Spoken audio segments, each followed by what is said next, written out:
নমস্কার বন্ধুরা, রনিতাস ক্রিয়েশন চ্যানেলে আপনাদের সবাইকে স্বাগত। আজকের ভিডিও হলো সিকিম ট্যুরের পার্ট 3। আমরা গ্যাংটক থেকেই সকাল সকাল বেরিয়ে পড়েছিলাম ছাঙ্গু লেক, বাবা মন্দির আর নাথুলার উদ্দেশ্যে। কারণ এখানে তাড়াতাড়ি না বেরোলে নাথুলা পৌঁছাতে অনেকটা টাইম লেগে যায়। পারমিশনের জন্য প্রচুর লাইন পড়ে, তার জন্য বেশ কিছুটা সকাল সকালই বেরিয়েছিলাম। আবার প্রথমে যাচ্ছি আমরা এখন ছাঙ্গু লেক, তারপরে যাব নাথুলা, আসার পথে বাবা মন্দির আছে। ছাঙ্গু লেকের সামনে ঠান্ডা সেভাবে নেই, আর লেকের জলটাও বরফে পরিণত হয়নি, জল একদম পুরো কাঁচের মতনই রয়েছে। হচ্ছে কি যে বেশ সুন্দর সুন্দর ওয়েদার। চলো লেকগুলোকে সাজিয়ে রেখেছে।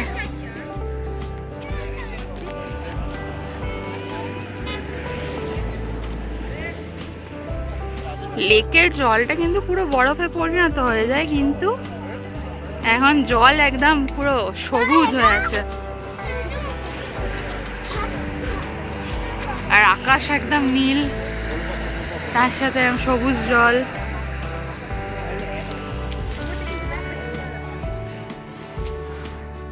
ছাঙ্গু লেক দেখার পরেই চলে গেলাম নাথুলার উদ্দেশ্যে। এখানে কিন্তু আগে থেকে পাস করতে হয় যাওয়ার জন্য, তো তার জন্য আধার কার্ড এখানে প্রযোজ্য নয়, ভোটার কার্ড লাগে, আর হচ্ছে 1 কপি করে ফটো লাগে। তো আমাদের যে ড্রাইভার দাদা, সে আগের দিন রাত্রিবেলা গ্যাংটক থেকে পাস করিয়ে রেখেছিল আমাদের জন্য। আর এখানে চেকিং পোস্টে সেই পাসগুলো জেরক্স কপি দেখাতে হয়, তবেই কিন্তু নাথুলাতে যেতে দেয়। কারণ এখানে হচ্ছে হাই সিকিউরিটি জোন, যেহেতু এটা চীন আর ভারতের বর্ডার, তো তার জন্য এখানে ভীষণ রকমের কড়াকড়ি রয়েছে, আর এখানে ফরেনারদের অ্যালাউড নেই। তো তার জন্য ভীষণ রকমের চেকিং হয় অনেক জায়গাতে, প্রায় 3-4 জায়গাতে চেকিং হওয়ার পর তারপরে নাথুলাতে যাওয়া যায়। তো যত ওপর দিকে উঠছি যেন মনে হচ্ছে পাহাড়গুলো থেকেও মনে হচ্ছে যেন মেঘ আমাদের আরও কাছে চলে আসছে, একদম হাতের মুঠোতে আমরা মেঘ ধরতে পারবো। আর এখানে অক্সিজেন লেভেল খুব কম থাকে, যার জন্য অক্সিজেন সিলিন্ডার, কর্পূর আর পপকর্ন, এই 3টে জিনিস মাস্ট, তো নিয়ে যেতেই হবে। আমার একটু প্রবলেম হয়েছিল, ব্রিথিং প্রবলেম। তারপরে হচ্ছে সেখানে উপরে ওঠার পরে ভীষণ রকমের 0 ডিগ্রি টেম্পারেচার ছিল যখন আমরা যাচ্ছিলাম, তারপরে দেখলাম মাইনাসে হয়ে যেতে স্নোফলস আরম্ভ হলো, তখন একটু আমার সমস্যা হচ্ছিল। সিকিম ট্যুরের মধ্যে সবথেকে হাইয়েস্ট পয়েন্টটি হচ্ছে নাথুলা। এটার উচ্চতা হচ্ছে 14,140 ফুট। তাহলে বুঝতেই পারছো কীরকম পরিমাণে অক্সিজেন লেভেল কম থাকে। তো তার জন্য কিন্তু তোমরা যখনই যাবে প্রোটেকশনগুলো নিয়ে অবশ্যই যেও। একটু ব্রিথিং প্রবলেম হলেও এখানের যে সৌন্দর্য অবশ্যই কিন্তু সেটা মুগ্ধ করে।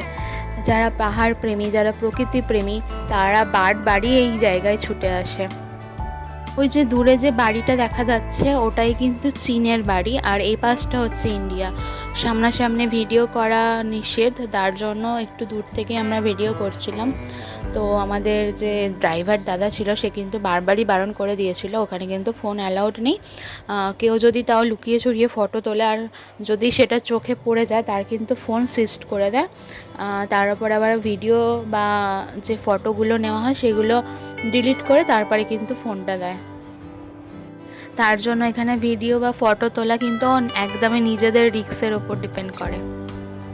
আমাদের যে ড্রাইভার দাদা ছিল সে মজা করে একটা কথা বলেছিল যে এইখানের ওয়েদার নাকি মেয়েদের মতো মুড সুইং হয়, খুব তাড়াতাড়ি প্রকৃতির চেঞ্জ হয়।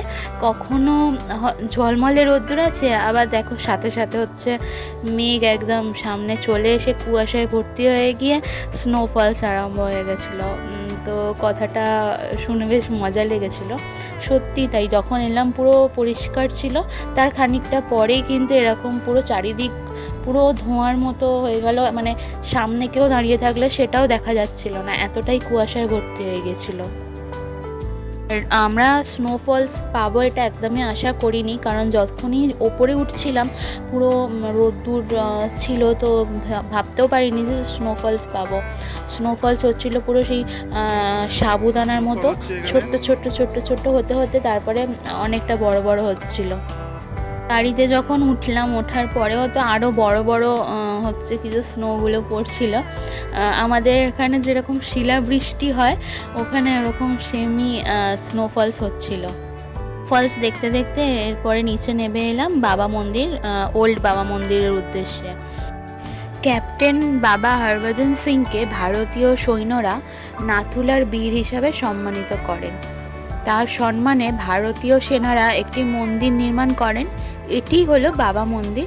এখন এই মন্দির দুটো আছে, তবে আমরা যেটা গিয়েছিলাম সেটা হলো ওল্ড বাবা মন্দিরে।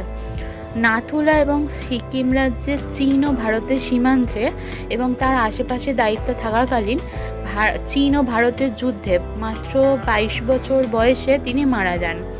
মারা যাবার পরেও তাঁর আত্মা আজও ভারত ও চীন সীমান্তে পাহারা দিয়ে যাচ্ছে, এমনটাই সকল ভারতীয় সৈন্যরা বিশ্বাস করেন এবং বাবা হরভজন সিংকে সকলেই খুব মেনে চলেন।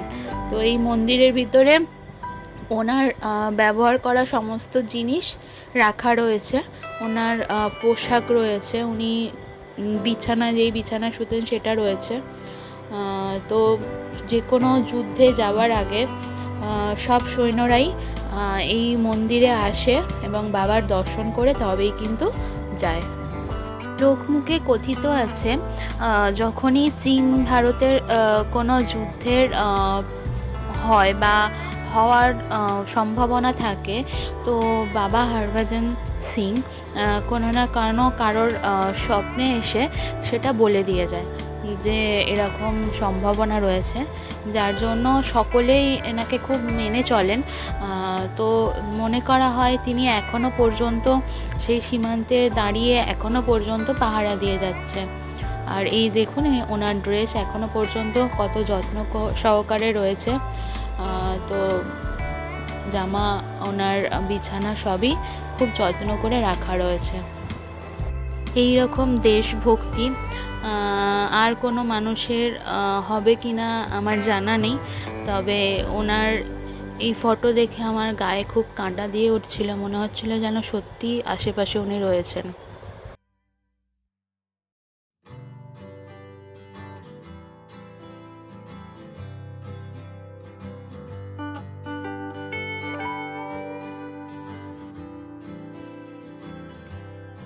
বাবা মন্দির দেখার পরে আমাদের এই দিনকে জুলুকে স্টে করার কথা ছিল, তো সিল্ক রুট হয়ে আসছিলাম। তো তার মধ্যেই এটা হচ্ছে পরে নাথাং ভ্যালি। তো এই ভ্যালিটা হচ্ছে যখন এপ্রিল মে মাসে হয় তখন পুরো কিন্তু বরফে ভর্তি হয়ে যায়, আর এখন একদমই ফাঁকা রয়েছে। এখানে বেশিরভাগই বেস ক্যাম্প রয়েছে।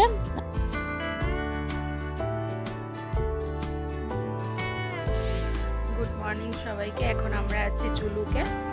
কাল রাত্রিরে ফিরেছি। তো 0 পয়েন্টে গিয়ে নাথুলা পাশে বেশ শরীরটা আমার খারাপ করেছিল, ব্রিথিংয়ে একটু প্রবলেম হচ্ছিল, তার জন্য আর ভিডিও কন্টিনিউ করতে আমি পারিনি। আমার হাজব্যান্ড কন্টিনিউ করেছে। তো জুলুকে চলে এসেছিলাম। কালকে তো ভীষণ ঠান্ডা ছিল, আজকে ভোর থেকেই বেশ রোদ্দুর উঠেছে। এখন বাজে 6:30। তো এই রোদ্দুরে দাঁড়িয়ে দাঁড়িয়ে চা খাচ্ছি, আর পিছনে দেখা যাচ্ছে বেস ক্যাম্প। তো বেশ সুন্দর লাগছে। এত রোদ্দুর ওঠা সত্ত্বেও এখন হচ্ছে কি যে এখানে টেম্পারেচার 8। তো সেইভাবে ঠান্ডা আমাদের হয়তো লাগছে না, কারণ সয়ে গেছে ব্যাপারটা, কিন্তু টেম্পারেচার 8 হয়েছে। পুরো ভিডিওটা কীরকম লাগলো কমেন্ট করে কিন্তু অবশ্যই জানাবেন। সিকিম ট্যুরের লাস্ট পার্ট খুব তাড়াতাড়ি আসছে। আর একবার আপনাদের দেখিয়ে দিচ্ছে ন্যাচারাল বিউটিটা কত সুন্দর লাগছে। যদি ভালো লাগে তাহলে অবশ্যই একটা লাইক করবেন, আর চ্যানেলে নতুন হলে সাবস্ক্রাইব করে পাশে থাকবেন।